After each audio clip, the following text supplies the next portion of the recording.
Hi, welcome. Thank you for watching. This is our fifth installment of the video training series, specifically for maintenance and facilities teams, and we call it the Let's Get It Done training series. We're very fortunate that these are sponsored by a LeadingAge California member, the Stall Companies. And I'm going to go ahead and let Debbie take it from here. Debbie, go ahead and introduce yourself and Alfredo, and we'll get started. Hi, as Melanie said, I'm Debbie Matheny with the Stall Companies. Our company was established in the year 2000, and we've been working with the healthcare community in California ever since. Our vision is to deliver projects with expertise for the health of our community, and we feel very strongly about that. Our founder is Walt Stall, who's worked in the industry for many years, worked with Oshpod, which is now HCI, for a number of years before establishing this company again to assist those in the healthcare community in California. Alfredo Saldana is one of our project managers and has extensive experience with inspection, renovation, and improvements for facilities. And he's going to take us through landscaping for drainage and parking lots. Thank you, Debbie. So as Debbie mentioned, we're going to be going over drainage, parking lots, and landscaping. Going to touch on why drainage is important. Parking lots, we'll touch on maintenance, signage, and striping. Landscaping, why appearance and maintenance is also important.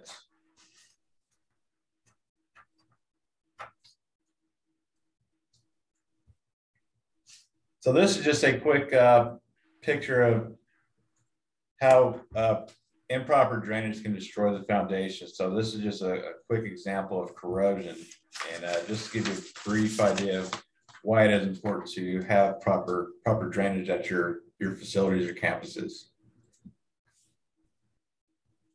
The importance of proper drainage, identifying issues: corrosion, flooding, standing water, mold, discoloration, and intrusion. So corrosion, that can happen also to the structure and also to the landscape and the earth around the structure. Flooding, maybe you got some flooding that occurred during a rain. It could stand there for a couple of days and eventually drain off. So more likely you do have a drainage system there. However, it's not going to be efficient if those are some of the issues that you're having. Standing water, if you've got standing water in some of your landscape areas, such as lawns or your garden area that's been standing there for days on end, then there's an obvious issue of a drainage issue. Mold, sometimes we don't know where that mold comes from. The carpets could be dry. The area inside the structure of the room is dry, so you can't identify where that's coming from. More likely that's coming from the exterior of the building due to water intrusion, getting stuck inside the framing of the walls, and there you have it. You pull some furniture away from the wall and you got some mold discovered there. Another way to identify it is discoloration. That could be to your building structure is an obvious one. To your fences is another one. You can have some fence lines that show some water penetration down at the lower level if water is just sitting there. Water intrusion, this is always a scary one when you walk in your front door and you've got water in your entryway or your living room or your dining room, whatever that may be. That is also due to insufficient drainage from either drains or downspouts, your drains on your roof or your gutters, I should say. So yeah, these are all items that can help you identify drainage issues. Flooding near structure. Again, this is always an issue. I don't know how many facilities I've been to where I've noticed this. This doesn't also occur during rains or storms, but also even after somebody's been done watering their lawn with the sprinkler system. So if you don't have the proper drainage around your building structure, this is what's going to happen. There's a couple ways to resolve this issue. Is one, have some drains installed, and two, make sure that your grading around your structure is sufficient so that you have a little bit of fall to divert some of that water elsewhere. Standing water, this is something we just touched on. Again, this is an obvious sign of improper drainage issues that you may or may not have. One, your drains could be clogged. Two, you don't have any drains there at all. And another problem that's going to be a big issue is mosquitoes. You can walk all around your property.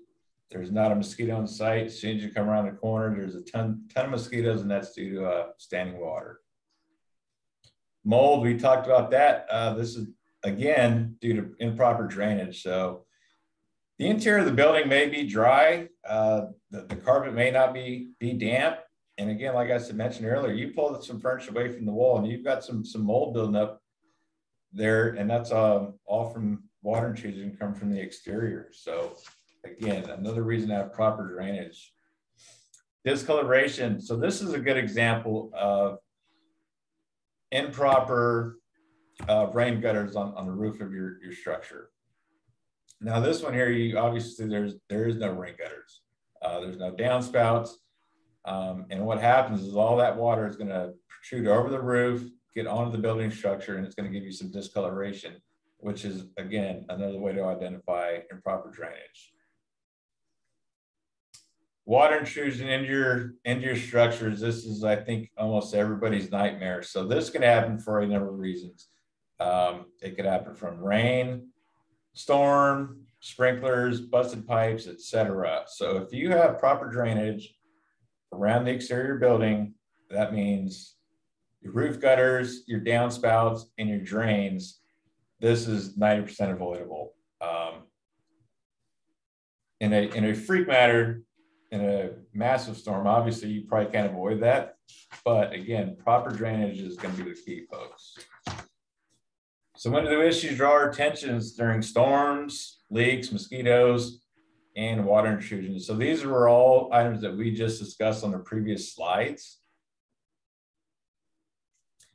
And what's the response? Temporary repair solutions, sandbags, sump pumps.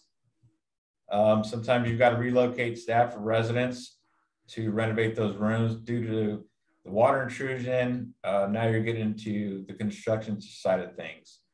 So again, a lot of this can be prevented if, again, you just maintain your drainage system.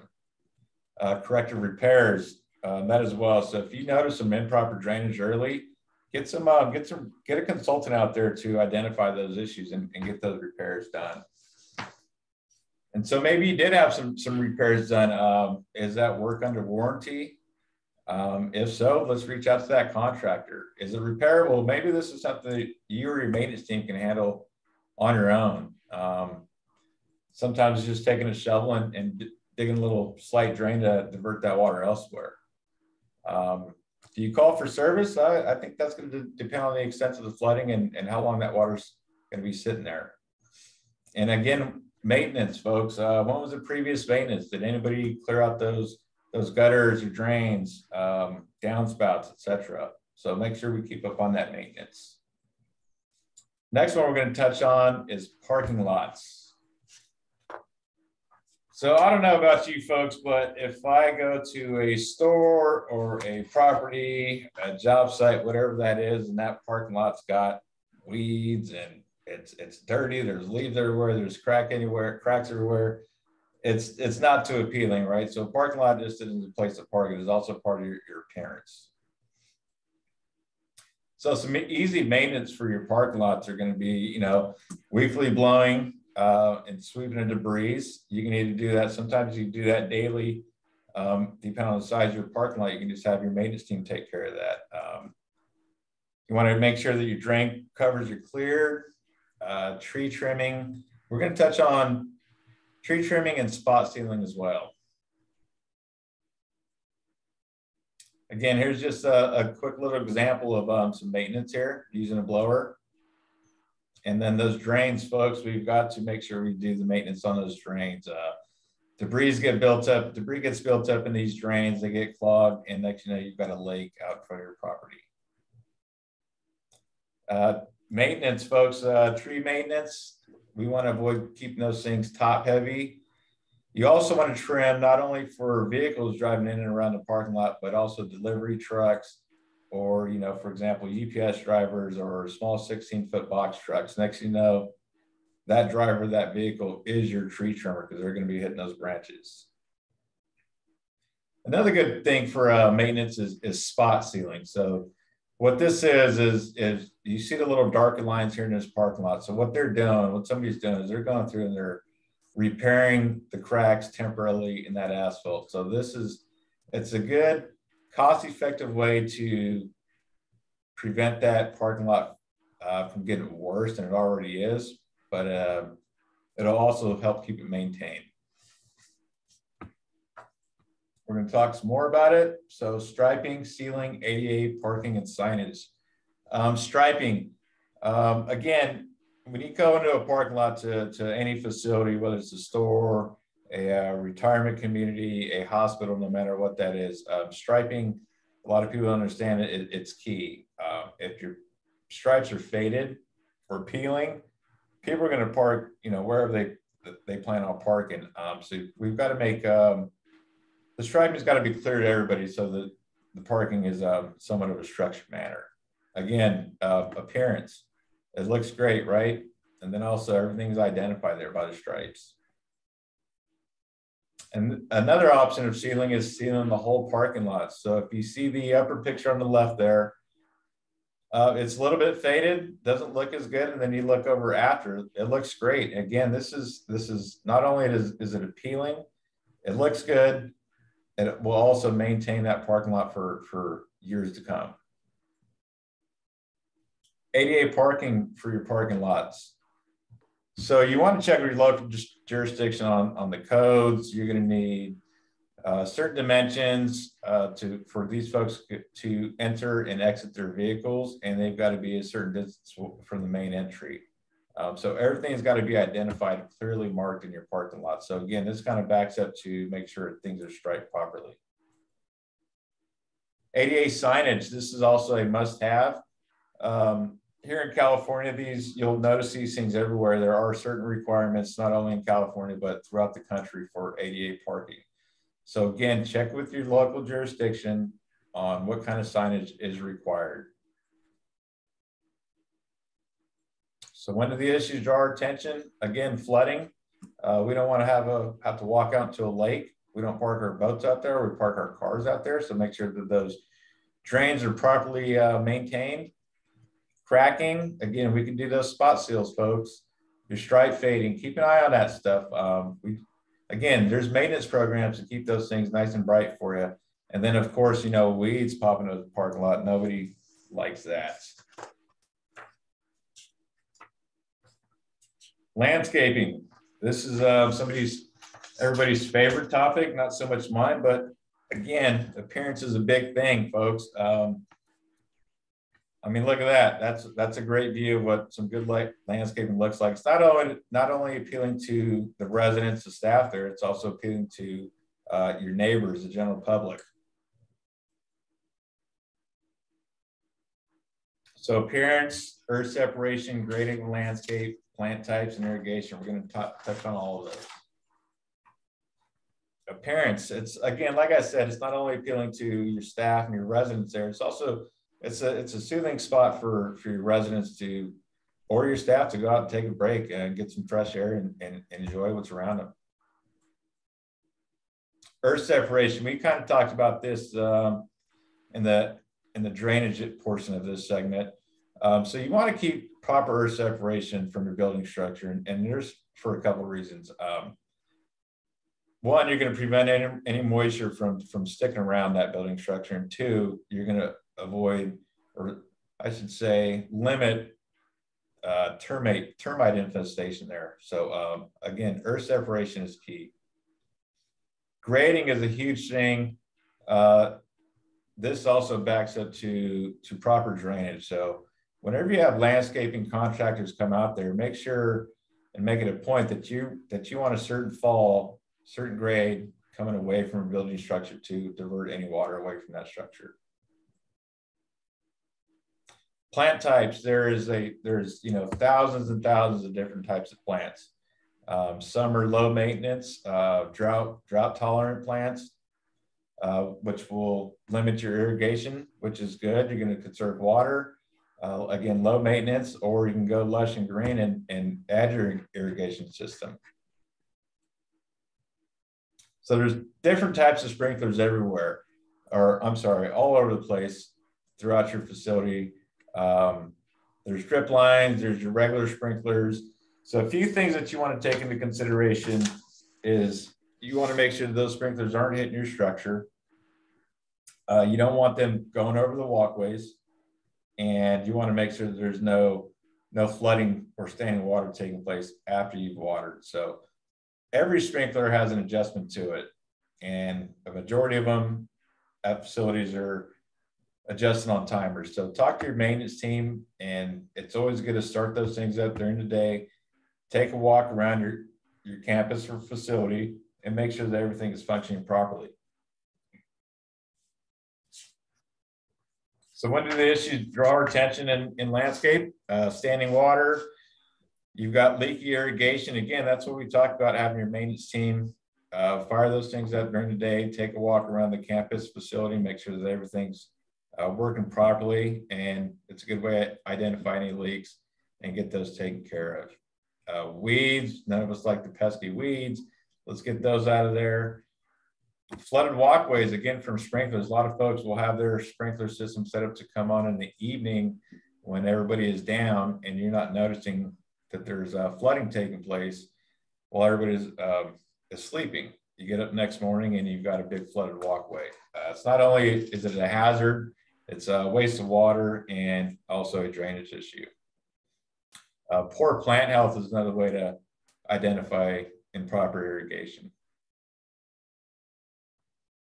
So maintenance, trimming, irrigation checks, yard drain checks. Maintenance, keep those, like I mentioned earlier, keep the trees trimmed. You want to keep your bushes, your plants from protruding into the walkways. It's a tripping hazard, and it looks better overall as well. Irrigation checks, we just talked about that.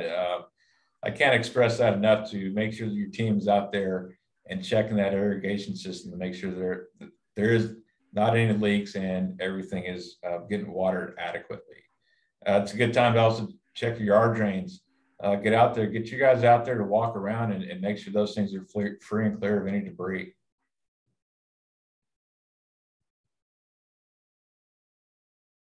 So maintenance, you want to have a plan. There's, your maintenance staff can typically handle a lot of these items on the exteriors. On the other hand, your maintenance team is also busy with what is going on inside the facility. So whether that means subbing some of that work out to a sub-consultant is another option. And then also keep records of all the services performed, whether you've had the drains cleared, the sprinkler irrigation system checked out, and everything checked out. Fall back on some of those reports and talk to those maintenance crews and see where they're at with things. Make sure that they're on it. Improvement projects.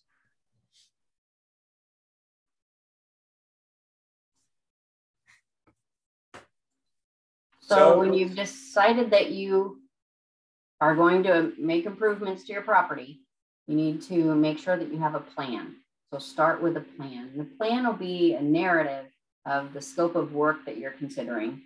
The elements of your project can include drainage, walkway leveling, tree trimming, irrigation upgrades, and as Alfredo was explaining earlier, code compliant ADA signage and parking. Once you have your project identified, your scope of work identified, then you need to create a budget. And there's elements to the budget that should be considered. The first one is soft costs. Do you need a designer? Do you need an architect if it's elements that require architecture? If there's electrical lighting that you're adding to your landscaping or your parking lot, are there drawings that need to be created by a designer in order to show the sloping for your drainage? Maybe you need a landscape designer that'll show you which plants to plant where and the different levels where sprinklers should be installed, those sorts of things if you're doing a major landscaping project. Are there going to be permits? Some renovations or improvements are going to require permits. For one thing, you may not be thinking about is when you trim your trees. If you end up with trimming large trees and you're creating an obstruction in the roadway, you need to have a permit for that. If you're putting in a new parking lot or any asphalt ceiling, that can require a permit as well, depending on the area of jurisdiction. If you're putting in new sidewalks or repairing sidewalks and they're an accessible route to the facility or anywhere in the facility, then that if they're qualified as an accessible route, then those will have to pull a permit for those as well. If you put in any tall retaining walls, usually over 3 or 4 feet tall, which those will require a permit as well. Landscape lighting, whether it's in the parking lot or out in the landscape. If you're doing any type of electrical, there's probably a permit required. So make sure that you understand that. And then that will also show with inspections, right? Whenever there's a permit, there are going to be inspections that are required as well. Now, internally, you want to be doing inspections of the work as it's being done, but there's also, if permits are pulled, then the area having jurisdiction will also need to be doing inspections to make sure that you are having the work done per the plans. You'll want to have that in your budget to have hard costs. This is the one that we think about the most. That's how much does my contractor cost and how much are my materials. I'm putting in irrigation and drainage. If I'm repairing my parking lot or installing additional parking lots, and then of course your landscaping, your materials. Schedule is very important, especially when you're talking about exterior work. So as far as supply chain issues, we're experiencing those across every aspect of our society right now. So it's there's definitely a risk if you're buying materials to make sure that those materials are actually available, especially in the time of year. If you're doing landscaping, it's much more difficult to get some of the hardscape materials at certain times of the year. You want to think about the start date and the end date because weather may very well play a part in that. When you're selecting your contractor, be careful on your selections.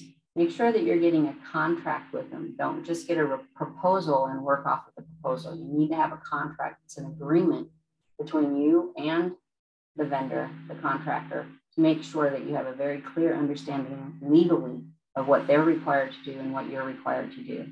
So have that contract reviewed so that you make sure that you're protected. Consider the size of the contractor. If you're doing a very small project, then a small contractor is fine. If you're doing something that's larger, requires a lot of material, requires a lot of labor to get it done, if you have the scope of work that you're getting done, if you have a short period of time that it needs to get done in, you need to make sure that the contractor has the bandwidth to be able to handle either a larger project or a fast-paced project. Are they a legitimate contractor? Get references. Make sure that you're checking out this contract before you sign the contract.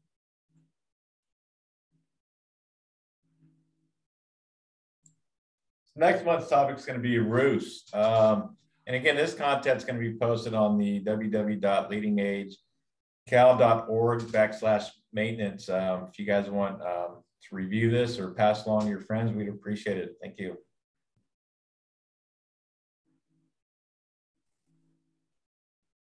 Thank you so much, Alfredo and Debbie. That was excellent content, and we look forward to seeing you again next month. Have a great afternoon. Thank you. Thank you. Thank you.